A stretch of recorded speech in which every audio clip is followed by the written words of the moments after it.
తర్వాత ఎవరు ఆ దేవుడు? ఎవరు? ఏం పేరు? ఆ భగవంతుడు అనంతుడు, చాలా పేర్లతో పిలవచ్చు కదా కదా. ఇదే క్రిస్టియన్ వాళ్ళు ఏసే దేవుడు అని వాళ్ళు అనుకుంటున్నారు, హిందువులు రాముడు కృష్ణుడు దేవుడు అని అనుకుంటున్నారు. కానీ మీరు మొక్కే దేవుడు దేవుడే కాదని చెప్పేసి మీరు అనే నేను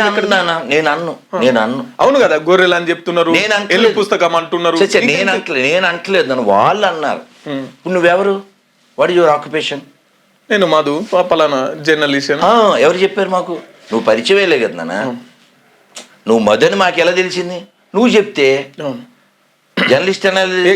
పాస్టర్లు ఏమన్నా ఇది ఎల్లు పుస్తకం అని చెప్పేసి ప్రకటించుకున్నారా? కాదు నాన్న, ఇప్పుడు నువ్వు జర్నలిస్ట్ అని ఎవరు చెప్పారు? నువ్వు చెప్పావు. అవును, అవునా కదా. గొర్రెలు అని ఎవరు చెప్పారు? వాళ్ళు చెప్పారు, నేను చెప్పలే కదా. పోనీ గూగుల్ తల్లిని అడుగు. నేను అడగలేదు కదా నాన్న. సరే, నేను ఇప్పుడు జర్నలిస్ట్ అని క్లెయిమ్ చేసింది ఎవరు? జర్నలిస్ట్ అని క్లెయిమ్ చేసింది నువ్వే. వాళ్ళు గొర్రెలు అని ఎవరు క్లెయిమ్ చేశారు? నేనా వాళ్ళ? పోనీ నీకు తెలియదు కదా, నువ్వు కూడా ఈ జర్నలిజం విషయంలో నువ్వు కొత్త గొర్రెవి కాసేపు. Okay, don't feel. ఓకే, ఇంగ్లీష్లో అడుగుదామా? How many times Bible talks about sheeps? గొర్రెల గురించి తెలుగులో చెప్పనా? మాట్లాడు తల్లి. 100 times more than any other animal.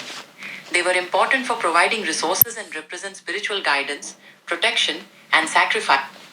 Bible గురించి 500 సార్లు బైబిల్లో గొర్రెల గురించి 500 సార్లు ప్రస్తావించబడింది. ఓకే, అది పక్కన పెడితే Vagdevi sings about sheep. Vagdevi has 24 songs. No. Here. Vagdevi song about గొర్రెలు. ఇదేనా? యా, చూడే మంచి సాంగ్, ఎంజాయ్ చేయి. చిన్న గొర్రెలు, నేను చెప్పలేదు, సౌండ్ కూడా వస్తుంది, బాగుంటుంది.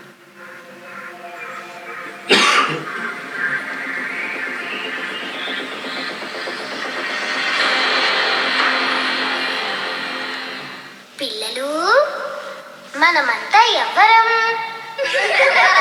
యేసయ్య రూపించిన మంచి గొర్రె పిల్లలం.